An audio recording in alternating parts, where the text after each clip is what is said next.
Hi guys, James at Rampant Lion Reviews again for you today with another beer review. For this one, we are going to have a look at another collaboration beer. So this one is actually a three-way collaboration. On the home side, it is 1/3 Swedish, whereas on the away side, it's 1/3 German and also 1/3 American.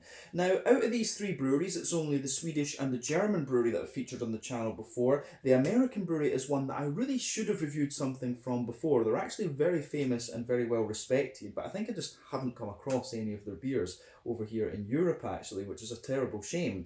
But the Swedish brewery, I would say, are best known for their kind of traditional English and German style beers. The German brewery are known for producing very regional stuff within Germany, but also being quite experimental with American style beers too, whereas the American brewery are known for their big malty strong beers and also for their barrel aging programs as well. So I think this one should make for a very interesting combination. Now, the beer itself is a style that I have only reviewed on the channel once before, and that was within the last year. It's a style that you really don't come across all that often, but when I consider the flavour profile of this particular style, it is one that is right up my street, to be honest with you. So definitely curious to see what this beer is going to have in store for us. These three breweries have very good reputations, so needless to say, I'm very curious to see what this beer will have in store for us. Hopefully it's another good beer, hopefully it makes for an interesting review, and as always, I hope that you guys enjoy my take on this one as well. So yeah, for this review then, we are going to head up to Örebro, which is out to the west of Stockholm, here in Sweden, and we're going to have a look at another beer from Närke Kulturbryggeri. So this particular beer is called Freunde in Franken, or Friends in Franconia as it would be in English. It comes in at 9% ABV, and this one is an Adambier, which is a very heavy kind of malty ale from Dortmund in Germany.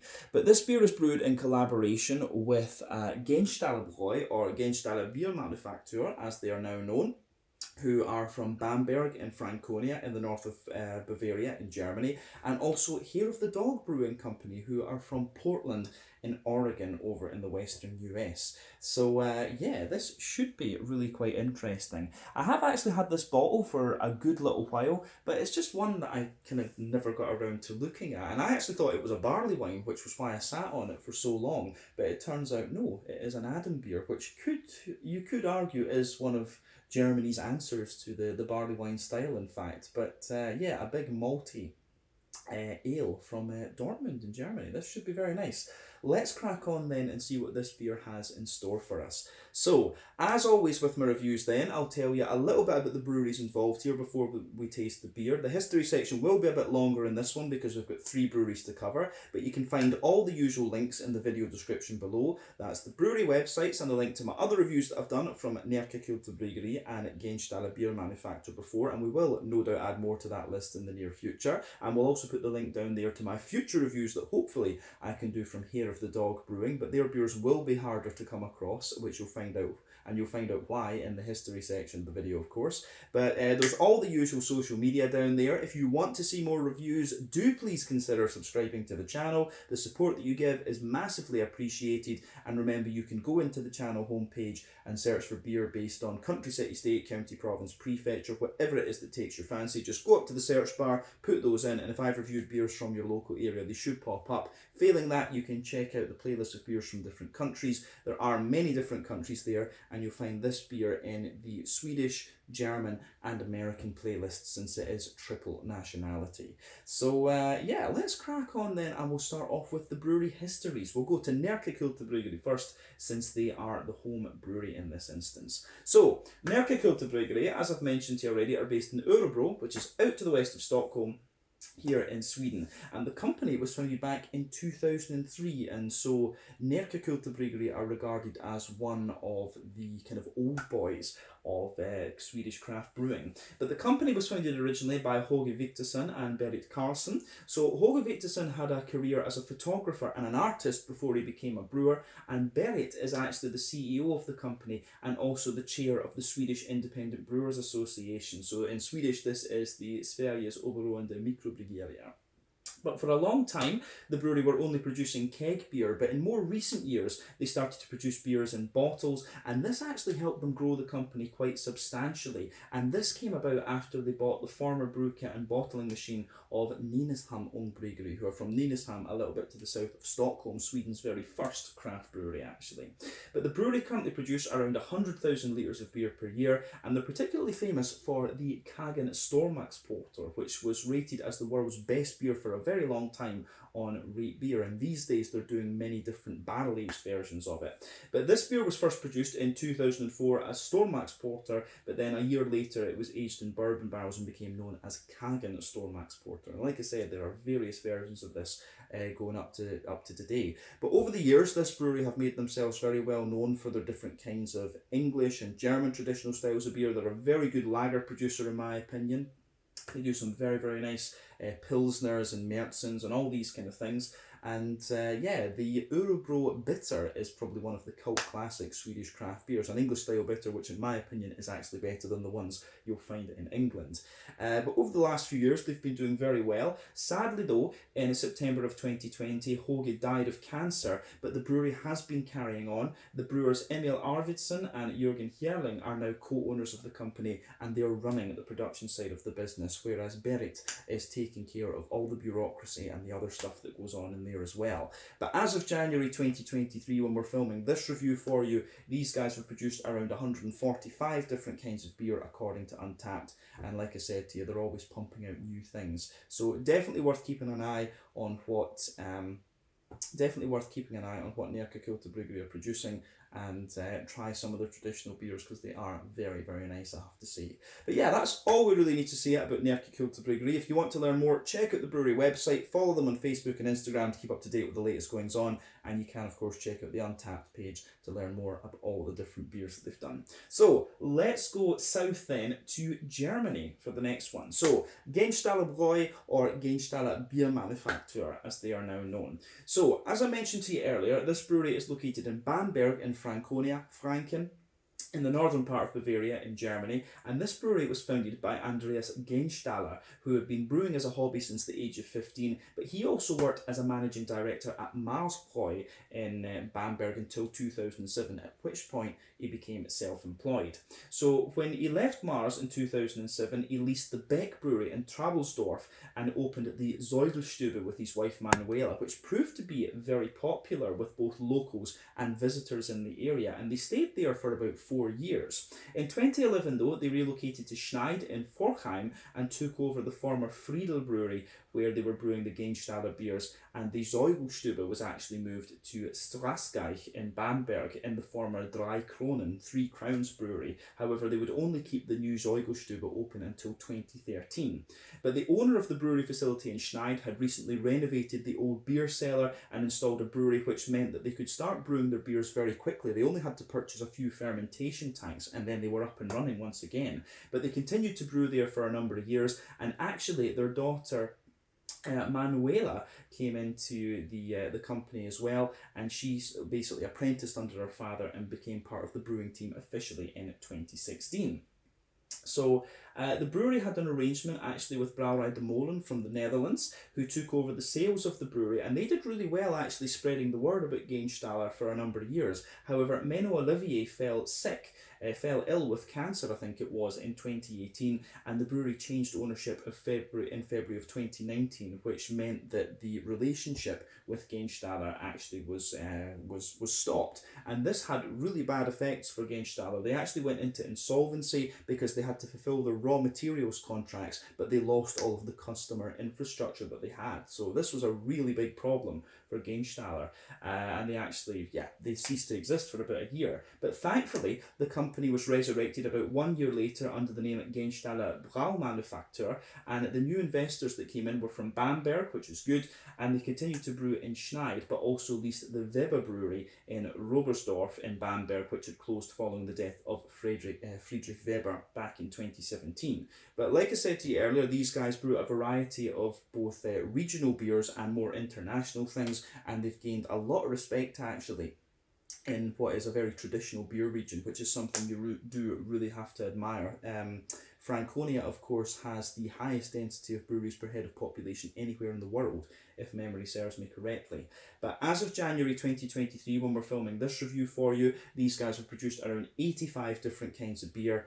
And yeah, like I say, they do a variety of different things, but probably their best known beers would be the Killer beer. They've also got a Helles that's quite well known as well, but they do like Rauch beers and Zeugers and all these kind of things. But they've got Imperial Stouts, and they've done a few IPAs and stuff like that as well. And their American stuff is supposed to be very nice. I do need to try and get a hold of a few more of the Gänstaller beers to review for you here on the channel. So we'll see about making that happen as we go forward.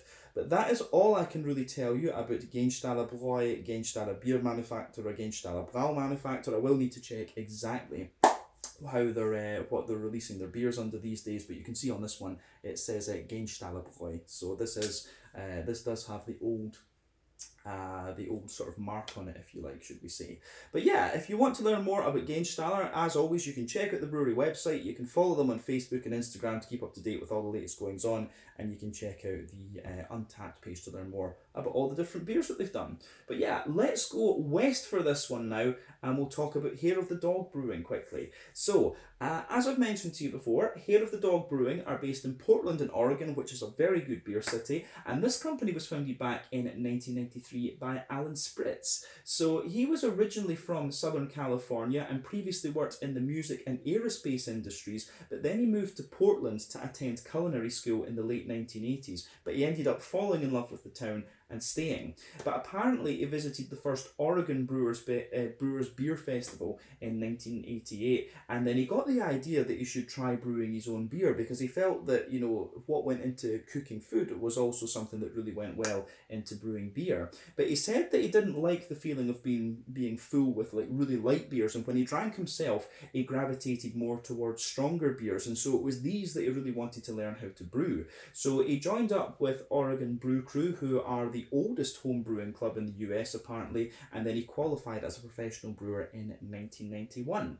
So the original brewery was based in the Brooklyn neighbourhood of the city, close to the railway yards, and they operated there for nearly 20 years. Originally the brewery didn't have a tap room, but they built a reputation for their high ABV bottle conditioned beers, and they're also credited with having been one of the pioneers of barrel aging in the state of Oregon. At maximum capacity, they owned 160 oak barrels of various different sorts apparently. But in 2010 they moved to a new facility on Yamhill Street in the inner southeast's industrial warehouse district, where they opened a new tap room and they increased their brewing capacity using a 120 gallon or 450 litre brew kit, and they produced around 600 barrels of beer per year, which is about 95,000 litres. But Alan was joined in the brewing by Quentin Bradley and Isak Sprintz, and they took over, they took pride in, you know, sourcing the ingredients as locally as possible. They were saying that they got everything within like a 300-mile radius, which is quite impressive.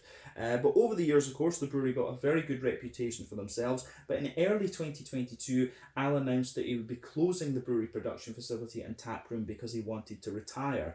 He will, however, continue to brew collaborations with other breweries under the Hair of the Dog name, and this will happen both in the US and abroad.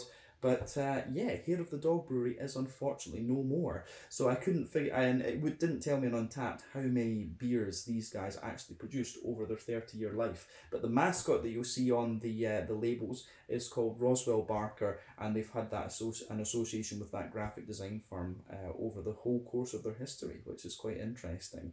But yeah, that is unfortunately all I can tell you about Hair of the Dog Brewing. If you want to learn more about these guys, you can check out the brewery website. It is still there. You can follow them on Facebook and Instagram, of course, and see if they post anything. And you can check out the Untappd page to learn a little bit more about the different beers that they've done.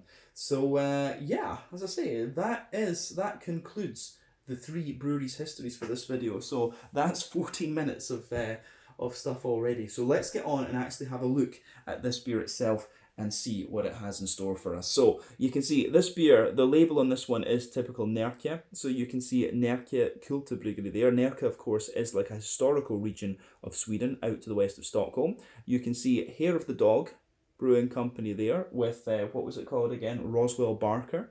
Their yeah, their symbol. And then you have the Gänstaller Braumanufaktur. I'm not sure exactly why they use a goose as their symbol. I will need to email them and ask them about that. But yeah, like we said earlier, this beer comes in at 9% ABV, and this is an Adambier. So Adambiers, like I mentioned to you earlier, come from Dortmund in Germany. They are ales. I actually thought they were very strong lagers, but I did check that out before the video. They are ales. And they're just, you know, big malty things. They can sometimes have a little bit of sourness to them. In my experience, they're very big and bready and brown sugary. And they can, back in the day, they apparently used to have a little bit of smoky character to them as well, because, you know, just how they treated the malt, they used to use open fires and things like that to dry out the malt. So you ended up with a bit of inherent smoky character. But yeah, like I say, I had this beer for a wee while. It is actually out of date. This one was apparently best before the 1st of January 2022, but when it's a 9% Adambier, I think it will probably have stood up to the test of time quite well, and you know, I want to try it. But there you can see there is a nice German bottle cap on this one. It says, in line with tradition, brewed in accordance with the Reinheitsgebot. So yeah, 1516. This should be quite nice. But let's get this beer out into the glass and see what we have. The Freunde in Franken, friends in Franconia, as it would be in English, a 9% Adambier from Närke Kulturbryggeri here in Sweden, in collaboration with Gänstaller from Bamberg in Germany, and here of the Dog Brewery, who are appearing on the channel for the very first time, from Portland in Oregon. So yeah, this should be quite nice. Have we got any sediment in there? We do have a little bit, but yeah. Anyway, there we go. Let me just line this up so it looks nice for the video again, and we can actually have a look at the beer itself. So yes, this does look pretty nice, I have to say. So before the head disappears on this one, because it is 9% and it probably will disappear, you can see that this beer is poured with about a quarter finger of a frothy, I would say kind of fawn coloured head there. You can see there's a mix of smaller bubbles at the bottom, just on top of the liquid, and a few bigger bubbles sitting on top of that. But the beer, the head itself has just faded away to be a nice kind of thin, foamy, wispy layer in the middle of the glass, and you've got that thicker ring just sitting around the edge. But yeah, in terms of the colour of this beer, I would say that this is a very deep sort of stained mahogany chestnut colour. It's actually not a million miles away from the colour of the glass bottle, which is kind of interesting. But yeah, one or two big bubbles sticking toward the side of the glass there, a few little ones going up toward the bottom of the head there, or the surface of the beer we should say. But it does look very nice. But yeah, lovely, dark, yeah, we could say like very dark chestnut, stained mahogany, brown glass type colour with this one. But remember, the colour of these beers depend on a few things. One, the type of malts that you use. This goes a long way to determining your EBC rating. Two, length of your wort boil is also going to play a role, because the longer you boil the wort, the more the sugars caramelise, and thus you get a darker coloured beer. But any barrel aging that you do or any adjuncts you put into the beer will affect it as well. But yeah, we don't, as far as I know with Adambiers, it's not often that they will actually barrel age these things, although probably quite a few American breweries have done it just for, you know, shits and giggles to experiment with them. But yeah, let's have a wee look at the aroma of this one then and see how we get on. Nothing particularly surprising about this beer in terms of its appearance from what I know of Adambiers, but yeah, as I say, this is not a style that I am madly familiar with, because you just don't find them that often. So let's do this. Let's have a wee look at that aroma. Ooh, I'm going to say that is very, very nice. Yeah. So, first off, I'm going to say big and malty, a little bit smoky, a little bit of hoppy character there, and of course you do have that little bit of fruitiness. From my experience of Adambiers, this is exactly what you want. The only one I think I've reviewed on the channel, if memory serves me correctly, was the number 100, or was it number 1000? I forget, but it was from Bad Seed Brewing in Aalborg on Jylland over in Denmark, and that was definitely quite interesting. They love their German beers up there. But yeah, let's have a wee look at this aroma then and describe it for you a wee bit more in depth. So this is just absolutely lovely. So the backbone of the beer, you absolutely have this big, heavy, bread crusty note coming out of this one. It is like a kind of sweet German rye bread. There's a little bit of woodiness in there, of course, as well. But yeah, the backbone of this beer is quite grainy and quite bread crusty. On top of that, you do have a big, heavy, sort of wholemeal German brown rye bread in there. And within that, you've got all these kind of smoky characters, which are very, very nice. What I will say about it, it is definitely German Rauch malt that's in this one, probably Bamberg, I would guess Bayern perhaps. Very famous maltery in Bamberg, but there are others in that region too, of course. But yeah, the aroma out of this one is just right up my street. I love big smoky beers, and I love big malty and brown sugary things. So this beer really gives me everything that I could want. So like I say, a bit of bread crust, dense, heavy rye bread in there, and then you've also just got that nice kind of smoky rye bread character in there, which is great. And then above the kind of rye bready notes, you have this big brown sugary quality to the beer. It's actually quite straight shooting in a lot of ways, this one. There's not a lot of complexity to the aroma, I would say, but as I say, it's just right up my street. So above the kind of big, thick, brown bready notes, now there is potentially a little touch of white bread to this one. I would say that, like a fresh, fluffy white bread. But then you have the nice kind of, you've definitely got the nice kind of leathery brown sugars coming out of the beer as well, which I can certainly appreciate. The big kind of leathery brown sugars that you have in there are lovely. You can smell that, and that kind of tells you that this beer has probably had a little bit of a longer wort boil, because remember, the longer you boil the wort, the more the sugars caramelise, and you can usually tell from that leathery aroma. So lovely kind of leathery brown sugars in there. There's a little bit of a kind of toasty, biscuity character as well, like a little bit of McVitie's digestive biscuit, but there is also a little bit of a kind of sweet caramel in this one as well. You do have a little bit of that kind of straight up sweet caramel coming out of the beer. Yeah, that is quite interesting for sure. But a lovely smell and aroma in this beer. You get a little bit more woodiness and smokiness out of this one the further into the nose that you go, and the more that your nose adjusts to it. But it smells great. Other than that, I don't know if there's really much to say about the kind of the malty aroma of the beer. In terms of the hoppy side of things, it's kind of what you'd expect. This probably will be using Hallertau 10-9 hops in it, I would say. Something noble, you can really tell that with it. It's got that lovely little bit of typical smooth German earthiness that you get. There's a little bit of a herbal character in there too. And you also have a little bit of a brighter floral note and some nice grassiness too. So yeah, aroma-wise, on the hoppy side of things, it's pretty much what you'd expect, but it's still very, very nice. On the fruity side of things, it's kind of interesting. So you can get there is a little bit of like an oily fig or something underneath, but you certainly have a little bit of a brighter kind of black currant, for sure. So yeah, there's a little bit of brighter black currant and blackberry in there, a little bit of fig underneath.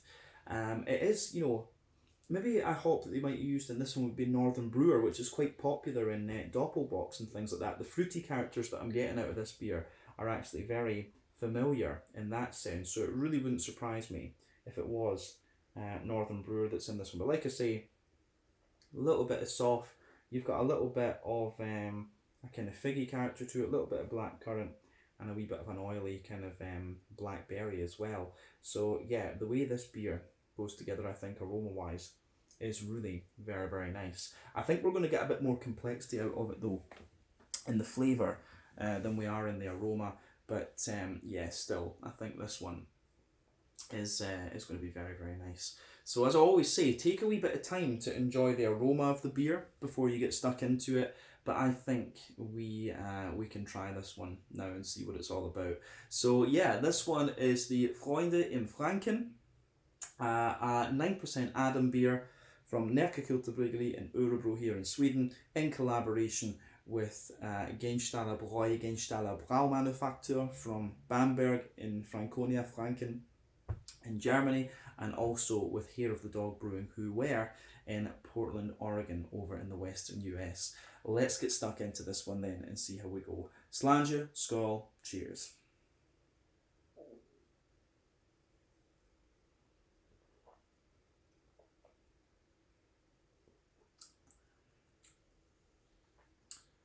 Oh yeah,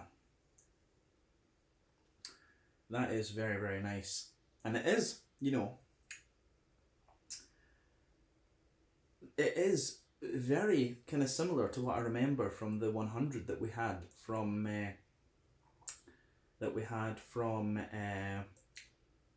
Bad Seeds in Denmark as well. And you know, that is one of the things about Närke. You can always guarantee that their recipes and things are very well researched and very well refined. And of course, Gänstaller will be along those lines as well. And you know, Hair of the Dog Brewing have a very good reputation as well. But I know from the European perspective that Gänstaller and Närke are two breweries that you can really trust when it comes to like traditional German recipes.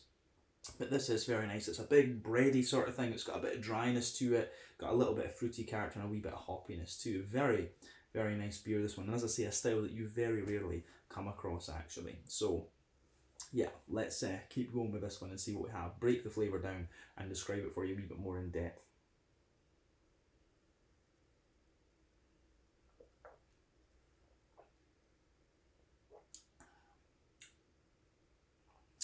So, yeah, and the one thing you can tell as well from the mouthfeel is that this is most definitely an ale. Remember, the main definition between a lager and an ale is that the lagers use bottom fermenting yeast, cold temperature fermentation, whereas ales use top fermenting yeast at high temperature fermentation, usually 8 to 12 degrees for lagers, 15 to 18 or so for ales. That's the main difference, but you can tell with this one, the thicker mouthfeel that this beer has and the kind of oiliness, most definitely an ale. But yeah, let's go into that middle third of the palate and just break the flavour down. So you can feel the backbone of this beer, it's a kind of mix of like slightly dry, well-fired bread crust.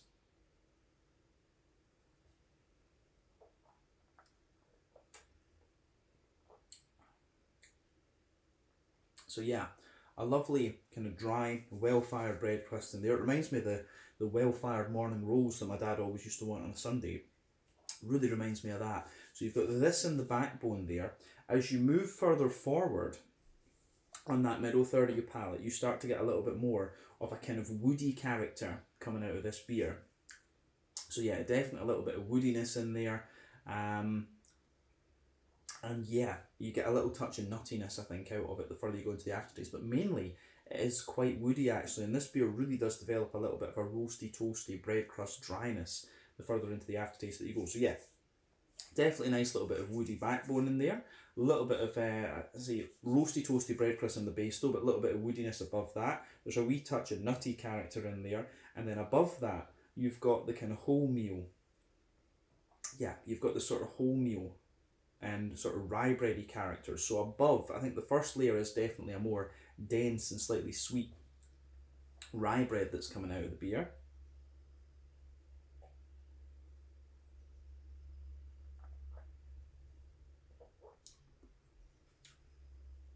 And as I say, that is really quite nice.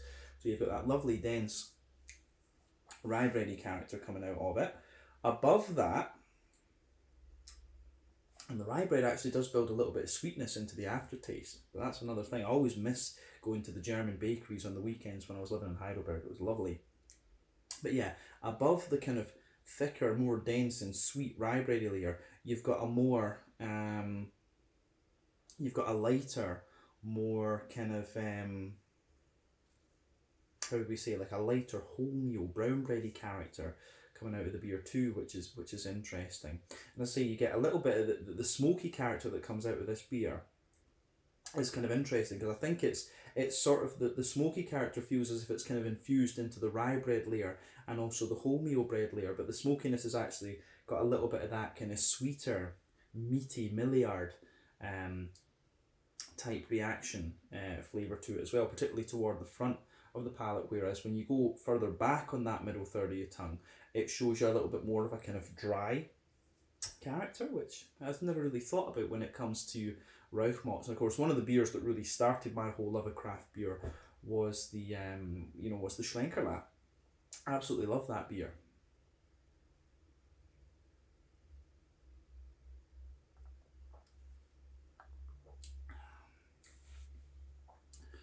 So, yeah, the bready notes in this are lovely.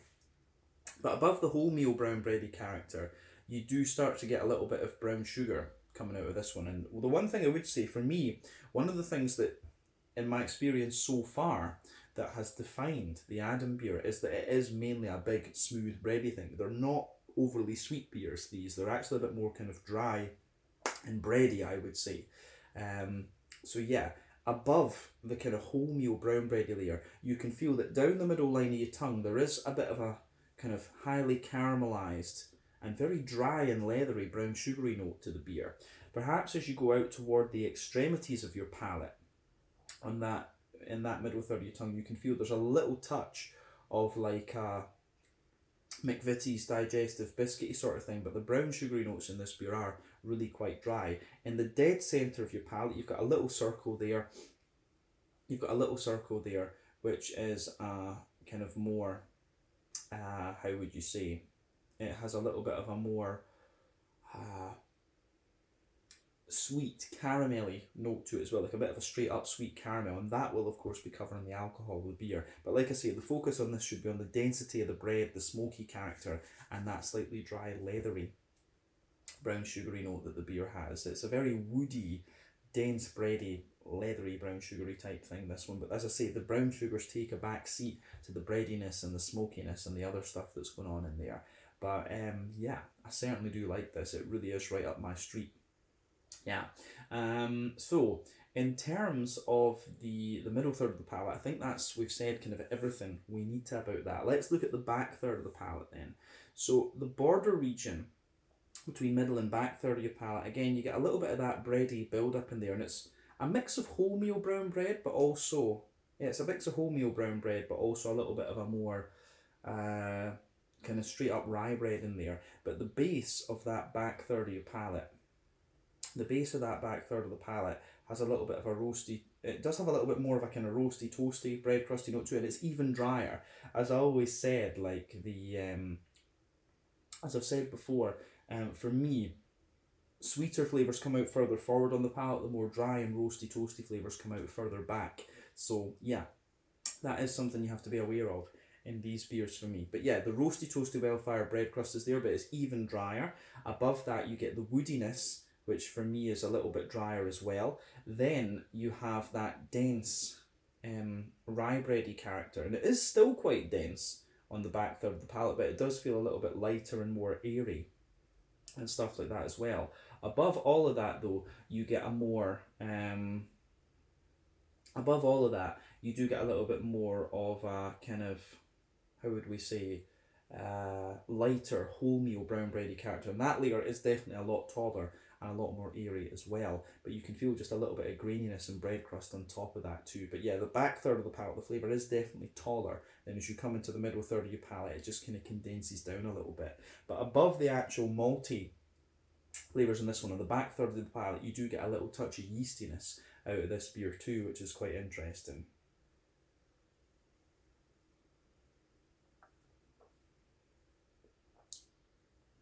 So the yeasty character that you get out of this beer, it is actually like quite a sweet and almost, I often get honeycomb on the back third of my palate. But I often find you've got this very light, bready, honeycomby type flavour on the back third of your tongue in these beers, and it's, again, I find it very, very nice, to be honest with you.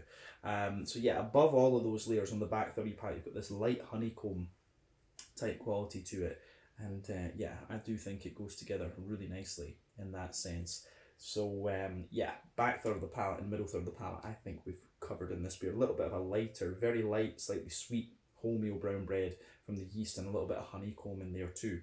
Let's move on to the hoppy side of the beer then. So back corners of the palate, you've got a lovely little touch of earthiness in there. As you move further forward, it's a little bit herbal, and as you push toward the kind of front corners of the tongue, it's definitely got a little bit of a more kind of floral character to it as well. Round the front curve of the tongue, it's a wee bit more kind of light and grassy, I would say.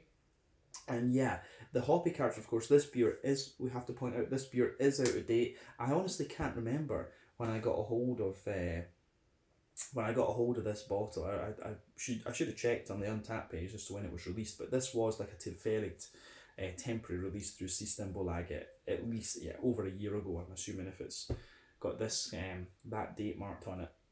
But yeah, the hoppy character is still there. You still get that typical smooth German earthiness, a little bit herbal character, wee touch of floral note, and a lighter kind of more grassy note there around the edge of the tongue. It is very, very nice.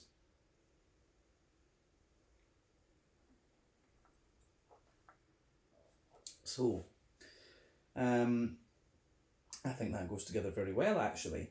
In terms of the front third of your palate then, and the fruity side of the beer, let's look at that. So the border region between front third and middle third of your palate, again, you get a little touch of a kind of bready build up in there, which I do quite like. The base of that front third of your palate is a little bit more kind of, you do have the kind of a little bit of woodiness in there, but you still have that kind of smooth brown bready character. It's actually more of a sweet rye bread that you get in there, and then above that you get a little touch of that oily bubble where the fruity juicy esters just roll their way out of the beer. So yeah, that goes together very nicely for me in this one too.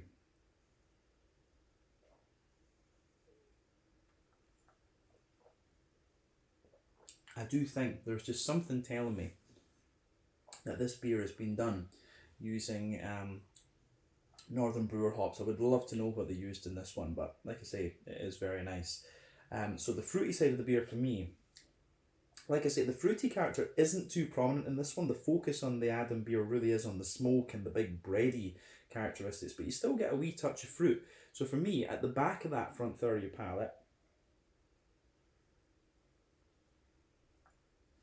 you get a little, when you take the beer in, you get a little tiny touch of raisin in there. There's a little bit of prune underneath, and little traces of like a kind of sultana and dated kind of dryness. But as you move further forward into the to the middle of that front third of your palate, you get a lovely little bit of kind of black currant underneath, and just as you reach the very front tip of your tongue, there's a little tiny touch of blackberry. The fruity characters in this beer for me are very subtle. It's black currant that really kind of lingers there for me, just with a little touch of like sultana and date behind it. I would say that is what that is the main thing going on in this beer in terms of fruitiness.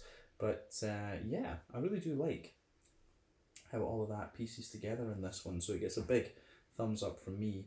Yeah, interesting stuff, this one. I think that's everything we actually need to say about the flavour of this beer. So let's round off with a wee quick look at the mouthfeel. So for me, this one, would we say,